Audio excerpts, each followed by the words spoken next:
Can't be more clear than that. If you want to keep up on the latest of what's happening in education, you might want to watch the video Crisis in the Classroom from Eagle Forum, Phyllis Schlafly's organization. Now, I would disagree with Phyllis on several philosophical things, but I think she's done a great job with this video here on what's happening. So what do people say? What about the separation of church and state? Doesn't the Constitution say that? There's no such phrase mentioned in the Constitution.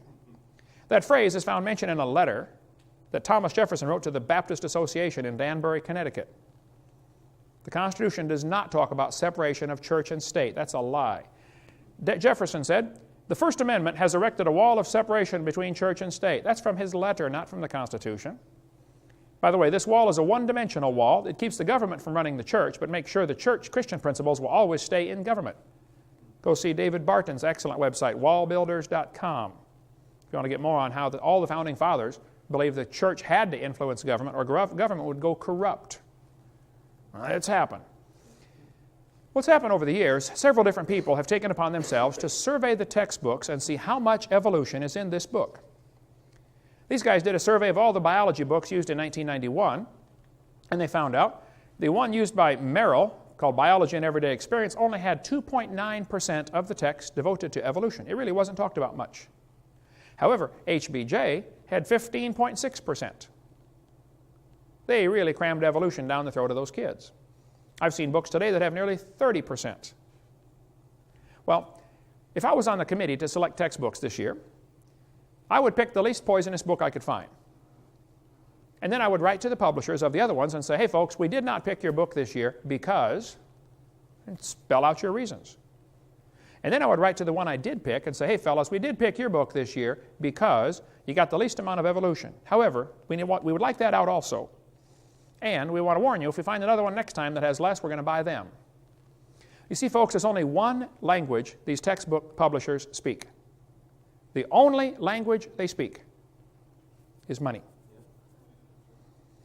Now, if you were the CEO at HBJ, Harcourt Brace Jovanovich, and you got letters from all over the country from people saying, hey, we did not buy your book this year because guess what you're going to do next year? Only language they speak, brother. If you want to get an excellent book on some of the lies in the textbooks to see what you ought to be watching for, get this one here by Jonathan Wells, excellent book on icons of evolution. Or you may want to get the book by the Gablers. They've spent 40 years discussing lies in the textbooks and what you can do about it. Excellent ministry in Longview, Texas. Go to textbookreviews.org or to crsc.org. They've got a newer review of the more modern textbooks. Mel wrote me a letter, said, Dr. Hovind, thank you for using our book. What are they teaching our children? You'll be interested to know that in the 39 years of work, we've never seen publishers so sensitive or schools so receptive to our textbook reviews and ranking. We're pleased to recommend Harcourt Scott Forsman Elementary Science. They are much less dogmatic on evolution than the others we reviewed. Mel says the publishers are scared to death of their letters of recommendation because they know the sales of those that aren't recommended plummet in the States. But here's what happens. They only work in Texas. Texas is one of the largest publishers largest buyers of textbooks in the nation. So the publishers will publish all these books, spend millions of dollars publishing these books. They try to sell them. If Texas doesn't buy them, you think they're going to burn them? No, they're going to go peddle them off in some other state that's not looking. The Gablers have a crew of folks. They'll help find errors in the textbooks. Like a book might say, George Washington was Abraham Lincoln's vice president or something like that, Dumb stuff. And they're not about to throw that book away. I mean, they spent a lot of money printing that thing. Nice, beautiful paper, colored pictures. They're going to find some state that's not looking. So if you're in some state other than Texas, you better really be on the lookout. Get a hold of the Gablers, and they'll tell you which ones to watch for. And they work on a donation basis, and don't be a tightwad with them. Send them $50 and say, here, send me your letters of recommendation. Adolf Hitler said, let me control the textbooks, I'll control the state. What's in these books anyway? And what can I do to fix this problem?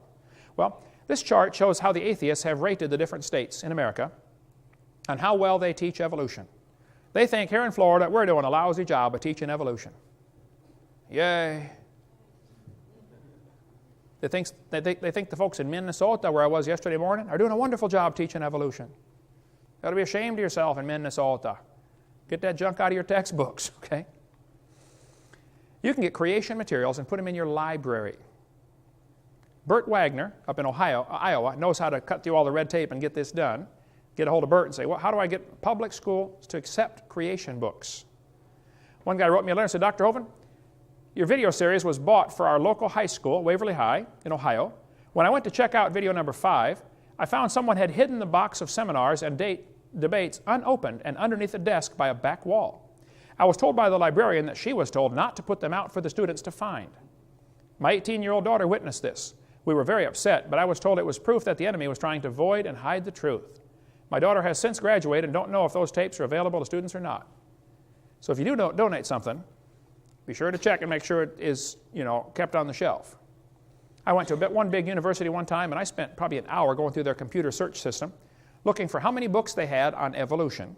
It was like 18 or 1,900 books about evolution. And then I searched to see how many books they had about creation. This is a big university library. Not one book. I searched every author that I know, and I know most of them. I went to the librarian and I said, I noticed you got 1,800 books on evolution, but you don't have any books on creation. Why is that? She said, there is too a good book in here on creation. She said, I put it in here myself. It's from my church, the Watchtower Society. Oh, brother, we got one Jehovah's Witness book in here and 1,800 teaching evolution. And then they brag about being a liberal university and giving the kids a liberal education. You're lying. A liberal education is when you look at all sides. Let's just discuss all sides and then decide where the truth lies. They don't want to compare evolution with creation because evolution looks stupid next to the truth. There's some practical things we can do, folks, to fix this. Number one, you can demand that the schools cut out the pages with false information. You don't have to get creation in the schools and you don't have to get evolution out. Just simply get the lies out. You can tell them you want them to glue the pages together, or you can at least put a warning sticker in the front cover saying, kids, the information on page 97 is not correct. Or, list the pages. I volunteered many times, and I'll do it again. If you will send me your textbook, I will check the pages that need to be torn out. I'll make a tape recording while I'm traveling someplace, and I'll hand you the tape, and it'll say, the information on page 84 is wrong, tear that page out, and, page 217 is wrong, and I'll list the pages. And if you tore the pages out of the book, it won't cost the school 1 penny. I'll show you. It's so simple. Because the first objection they're going to say is, oh, this would cost the schools a lot of money. It won't cost them a penny. How many of you would volunteer to tear the pages out of the books and bring your own scissors? Let me see. There you go. So when you go to your school board, hand them a list of 500 names and say, these people are willing. When would you like it done? Won't cost a thing. Look, the book is not sacred. It's made out of paper, If you bought it, the county bought it, it belongs to the school. If you want to tear a page out, that's perfectly fine. I was in a debate with a professor at university. I was just speaking at UWF here a year or so ago, and I mentioned tear the page out of the book, and this one professor said, I don't think we should deface textbooks. I said, well, sir, if you were teaching math and you came across a book that said, 2 plus 2 is 5, what would you do? He said, I would tell the students to mark out the wrong answer and write in the right answer. I said, oh, you would deface a textbook? I said, now, sir, if you were teaching biology and you found a book that said the embryo has gills and you know that's proven wrong in 1874, what are you going to do? He said, well, nothing. I said, you wouldn't correct it? He said, no. I said, well, then you, sir, are a hypocrite. And you got no business using tax dollars to lie to these kids. You ought to get a different job changing tires or picking peaches and work for a living for a change. Guys like that burn me up, brother. Like a leech, sucking on somebody else's blood that they built, Number 4, you can give the kids my little brainwashed book. There are different people around the country that buy these by the thousand and give them out to people in their schools. One guy from Santa Rosa County bought 3,000 of these books several years ago, gave them to all the kids in the county. They're going to have a hard time teaching evolution for a while over there. Buy some books, or go to your school board and say, would you please vote to purchase this book to go along with our biology book so the kids can see the lies in their books? If the school board buys them, great. If you get them, more than 10, you get them for $1 a piece. If the school board says, no, we don't want those books in school, then you run a full-page ad in your paper, stop by the following address and pick up the book the school board banned. Now the kids will get it and read it. Yeah. Florida has a law. They've changed the number now. It used to be 233.09E, I believe, but they changed it so people couldn't find it, I guess. It's now Florida Statute 1006.35, accuracy of instructional materials. Florida, state of Florida legislature can vote to recall books if they're not accurate. They can write letters to the publishers and demand that they change the books. The law is on the books, folks. The textbooks are supposed to be accurate, but they're not. They contain 50-some lies in every textbook I've seen. Get the pages out. Texas has a law requiring textbooks to be accurate. Wisconsin has a law requiring textbooks to be accurate. Alabama has a law that says textbooks shall be adequate and current. Well, if they're still teaching the baby has gill slits, they're not current. They're 128 years behind the times. Alabama used to have a sticker. They modified it now, watered it down some, but the sticker used to say, this textbook discusses evolution, a controversial theory. And students need to learn there's a difference between microevolution, which is a fact, and macroevolution, which is not a fact. Go Bama. California has a requirement, textbooks shall be factually accurate. Many states have this requirement, but they're just simply not enforcing it. Did you know the publishers will publish a special book just for our state? If the committee got together and said, look, Glencoe, we like your book, however, we want you to take out chapter 3. Or take out the following pages. Do you know how much money is spent just in one school district on textbooks? A publisher would be foolish not to turn down a contract for $750,000. They'll publish a special book. They do it all the time for different states. Get on that committee and do something about it. You can also, parents, be aware that your kids can be exempted from anything you don't want them taught. If you don't want your kids taught evolution, you sign a little paper that says, I do not want my student taught evolution. It's against my religious convictions. Have it notarized, sign, and give it to the school principal, the teacher, superintendent. And if they do teach your kid evolution, or if they say, oh, you've got to stay in class, then you can simply say, do you discriminate against people because of their religion? Ooh, that'll get their attention. Here are some pitfalls you got to watch for in your school. I've seen this so many times. If the school is going to have a good program, some left-wing liberal will make sure that it's an opt-in program. In other words, you have to get parents' permission to go to the program. This happens all the time when I speak in schools. The kids have to come back with a note and saying it's okay for me to go to Hovind's program. But if you're going to have some homosexual speak in your school, or some lesbian about the gay lifestyle, which is not gay at all, and it's not a lifestyle, it's a death style. If they're going to speak in your school, they'll make sure it's an opt-out program. You see the difference? In other words, you have to get a note in order to not come. But if it's a good program, you got to get the note to go. And if it's a bad program, you got to get a note to not go. They don't want a level playing field, folks. And if you have a superintendent or a school principal that tries that one, you ought to help him get a different job too. Put the pressure on. He just needs to find a new job, maybe in a new county someplace. Some practical steps you can do. Number one, kids, don't confront your teachers publicly. Try to talk to them after class. Now listen carefully. If you are late to class frequently, if you're a troublemaker or a goof-off, if you never do your homework, if you don't pay attention in class, then please don't tell them you're a Christian. Shut your mouth. First, be a good student. Now, if a question comes up on the test that says, how old is the earth? And you know the answer they want, you can simply write on the test, the textbook says 4.6 billion. However, this is not correct. Now they know you learned the book, you did your homework, but you don't believe it, you didn't swallow it. That's perfectly fine. Number two, you can ask to be exempt. Now parents have to do this, the kids can't do it. I am not positive of that statement, but I believe it has to be done by the parents. You have to say, I want my child exempt from anything that's against our religion. Sign a note, give it to the school. Look, if 40 or 50 or 60% of the class was standing out in the hallway, it wouldn't take the teacher long to figure out, we ought to just skip that chapter. I had one guy call me up one day, he said, Brother Hovind, my second grade daughter has watched your videotapes probably 50 times. She can quote them. I don't know why kids watch the same tape over and over and over and over. He said, my second grade daughter's teacher just called me, and she said, sir, every time I talk about something in the class having to do with evolution, your daughter stops me and says, teacher, no, that's not right.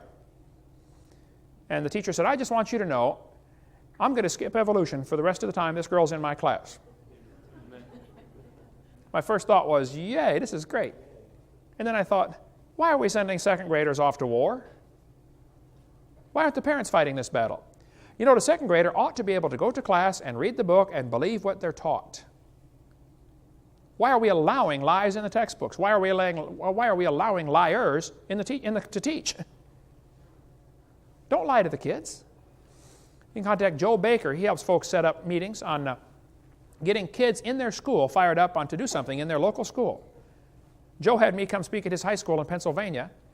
They had an auditorium, seats about 1,000 people. They had 1,500 people come. The principal was pulling his hair out, nervous as a cat, thinking the fire marshal's going to come, arrest me and throw me in jail, They turned away like 300 people at the door, said, no, you can't get in. And I spoke for over 2 hours at that public high school in Pennsylvania. Joe Baker arranged the whole thing, and he's been on fire for God ever since. Get a hold of him and say, what can I do in my school? If you're a public school student and you want to do something, Joe can help you get going. Some practical steps. You can give your teachers a video to watch at home. You can pray for them. Teaching is a tough job. My brother's in his 34th year. He said, Kent, it's not fun anymore. I can't wait to quit teaching. I'm sick of this. Teaching public school up in Illinois. My mom retired from teaching public school. You can invite your teachers to a creation seminar. You can have them call me with any questions. You can ask my secretary, Martha, sitting right there. I take questions all day long and half the night. I'll be glad to help. You can ask them to have a creation speaker speak in your public school. I've got a list of about 8 pages of names of other people that speak on creation. We'll be glad to get somebody to you as quick as we can. Some of you could run for school board. You could influence the textbook selection committee. You could pass or enforce the laws requiring books to be accurate. The Bible says the fear of man bringeth a snare. And we got a bunch of Christians that are scared to do anything for fear somebody might not like them. Duh. We're supposed to be Christians, They didn't like the disciples very well, or Jesus himself, did they? Our job is to do what's right. Leave the results up to him. Okay. You can try to convert the teachers or the students. You could write letters to the editor. That's what got my whole ministry started, brother. You and I were working together at the factory at M&A. Article came out of the newspaper that said dinosaur bones are found from 80 million years ago. And I wrote my first ever letter to the editor. I'd never written to the editor before. I said, these dinosaur bones were from the flood of Noah, 4,400 years ago. Well, man, you would have thought I shot the sacred cow. For the next 6 or 8 months here in Pensacola, I got called every name you can imagine in the paper. And I wrote letters back and forth, and other people wrote letters. And finally, the university asked me to come do a debate, and a couple churches asked me to come speak, and now it's 14 years later, and I got 30 people on my staff, and get, 20 calls a week, Martha, asking me to come? 55? It's crazy. There's a war going on. Get in. Amen. Find something to do. You could donate some creation books to your public library or public school library. We get calls and letters just about every week from somebody getting saved because they watched a video or read a book that they checked out of their public library. One of our videos. Donate some. You could educate others to use creation as a means of evangelism. Here's what the ACLU will do, though. They will threaten a lawsuit if somebody tries to teach creation. Now, they know they would lose, but it doesn't matter. The fact that it's going to be a lawsuit is going to be costly for the school.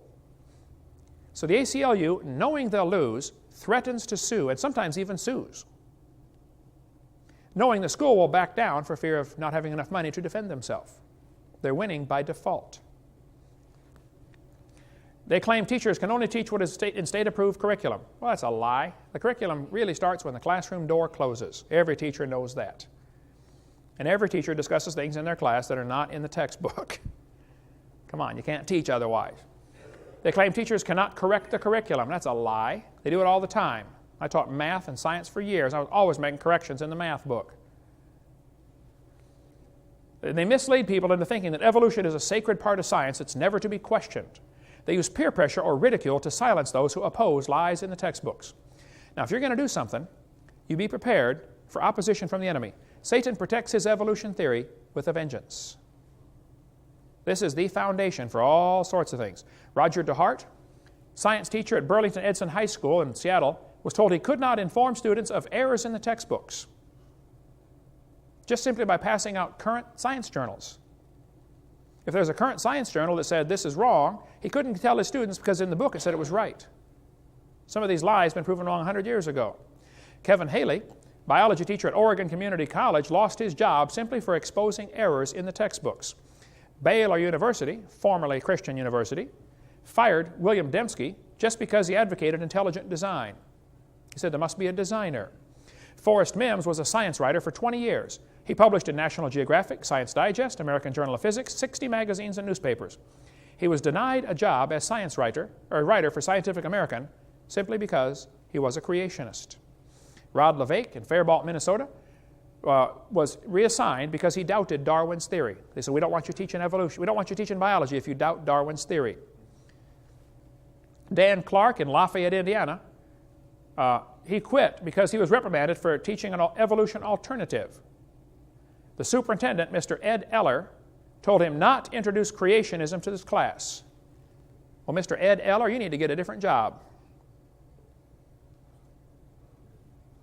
Our grass needs mowed once in a while. Come on down. We might put you to work if you're a hard worker, okay? He said, I'm quitting. I'm not going to take this. There's all kinds of articles here. Dean Kenyon was a tenured professor in San Francisco at the university.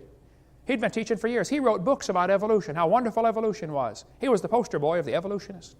And then one day he got converted, and they fired him. But he said, hey, I got 20 years. You can't fire me. Oh, okay. They put him in as a lab assistant, washing test tubes. Had to go through a whole big lawsuit just to get his job back, simply because he doubted Darwin's theory. So don't think it's going to be an easy road. There's some things you can do. Cut the pages out. Get something done in your area. There's all kinds of practical steps. You can watch our video 4 for other stuff like that. All right. Why is this theory dangerous? It's dangerous because it's bad science backed up by lies. Number 2, it brings forth bad fruit. All the effects of evolution that I know of are evil and wicked. We teach the kids they're an animal. We teach them there's no moral standard, there's no absolute. What do you expect? This theory has led directly to the rise of communism, humanism, Marxism, Nazism, socialism, and the coming New World Order. The dangers of this evolution theory. Folks, it's not just dumb, it's dangerous. You're going to be shocked to see how many people have died because of this theory. Why did we fight the Vietnam War? Why did we fight World War II? Why was World War I fought? Why are we fighting against communism? How many people did Hitler kill? How many did Stalin kill? We'll cover all that tomorrow night. Well, let's continue now with what we talked about last night about the dangers of the evolution theory. We answered the question, or began answering the question, why is evolution a dangerous theory? We talked about the fact that it's bad science based on lies. Kids do not learn how to think when all they're taught is this evolution theory. It's like me asking somebody to explain how computers came to be, but you cannot use man as your answer. You have to give a naturalistic explanation. Well, you've already shut out the only logical answer. And the kids are in school are trying to learn how the universe came to be, but it can't be God. It's got to be something else. Well, you already shut out the only logical answer. So they're not learning how to think. It's a dangerous theory for science. It's a hindrance to the advancement of science, and it brings forth bad fruit. The Bible says an evil tree, every good tree which bringeth forth good fruit, but a corrupt tree bringeth forth evil fruit. A good tree cannot bring forth evil fruit, neither can a corrupt tree bring forth good fruit. Evolution is the foundation philosophy for humanism. The idea that man is God of the universe. The humanist philosophy is talked about in Romans chapter 1. It says, they did not like to retain God in their knowledge, so God gave them over to a reprobate mind to do those things which are not convenient. You ought to read all of Romans chapter 1 and see the steady slide people go down once they reject God as the creator. This fellow said, do humanists believe in a supreme being? Emphatically, yes. That supreme being is man. Humanists have no knowledge of any being more supreme. Well, I would be glad to introduce them to one if they'd like. I know one. Amen. It's a whole lot more supreme. I mean, can you imagine if the infinite God could fit in your little 3-pound brain?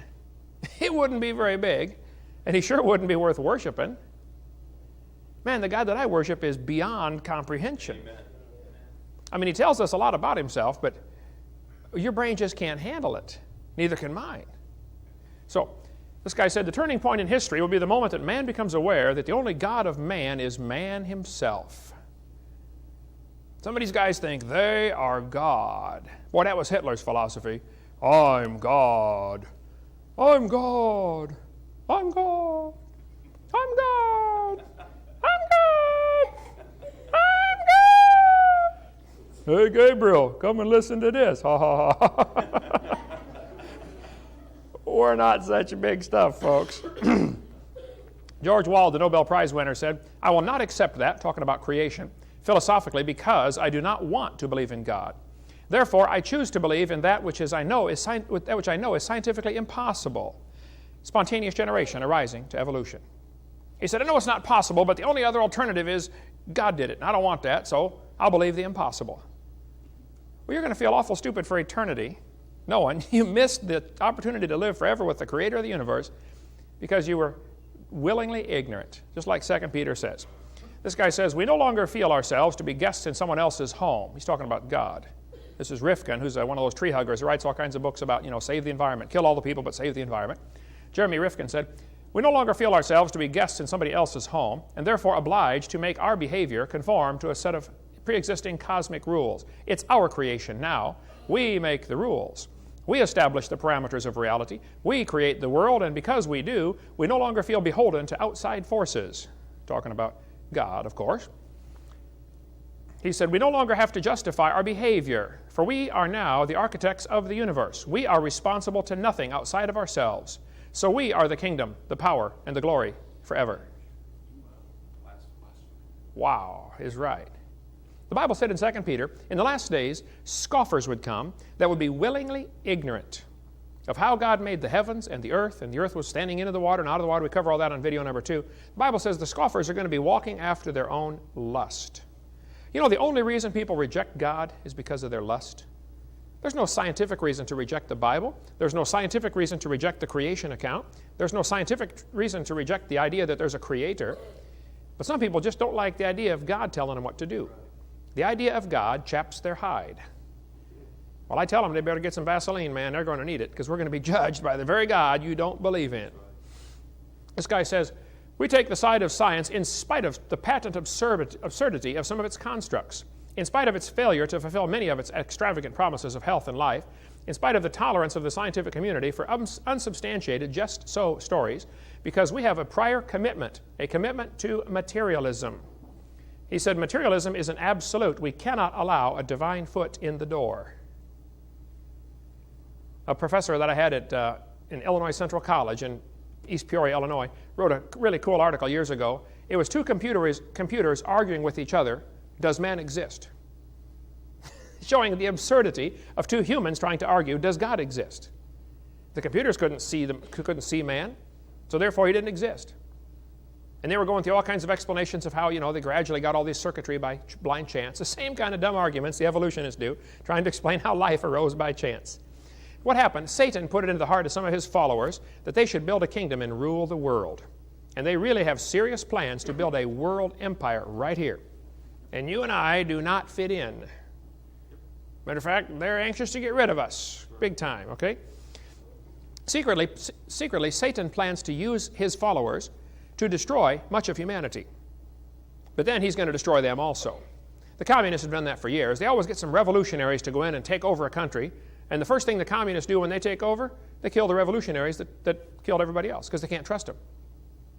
And Satan is using some of his followers, and they've got it in their head that they need to reduce the population of the planet. We cover all that on videotape number 1 or in our college course, CSE 101. We cover that in great detail, how that there are people who think we should reduce man's population here to 1/2 billion. You can go to Elberton, Georgia and see the Georgia Guidestones where it says right on there, maintain humanity under 1/2 billion.